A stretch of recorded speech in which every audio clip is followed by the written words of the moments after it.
അതിദരിദ്ര വിഭാഗത്തിൽപ്പെട്ട വെങ്കിടങ്ങ് പഞ്ചായത്തിലെ 13-ാം വാർഡ് തൊയക്കാവ് കുണ്ടുവീട്ടിൽ ലീലയ്ക്ക് പഞ്ചായത്ത് വീട് നിർമ്മിച്ചു നൽകി.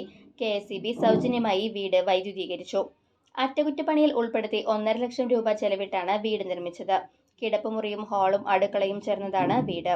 വെങ്കിടങ്ങ് KSEB സെക്ഷനിൽ ജോലിക്കിടെ ഷോക്കേറ്റ് മരിച്ച S. ലത്തീഫിന്റെ 8ാം അനുസ്മരണ ദിനത്തോടനുബന്ധിച്ചാണ് സഹപ്രവർത്തകരുടെ കൂട്ടായ്മയിൽ സൗജന്യമായി വീട് വൈദ്യുതീകരിച്ചത്. വീടിന്റെ താക്കോൽദാനം വൈസ് പ്രസിഡന്റ് മുംതാസ് റസാഖും വൈദ്യുതീകരണത്തിന്റെ switch on Kandassankadavu section assistant executive engineer KM സുഭജയും നിർവഹിച്ചു. വാർഡ് മെമ്പർ സൗമ്യ സുഖു അധ്യക്ഷത വഹിച്ചു.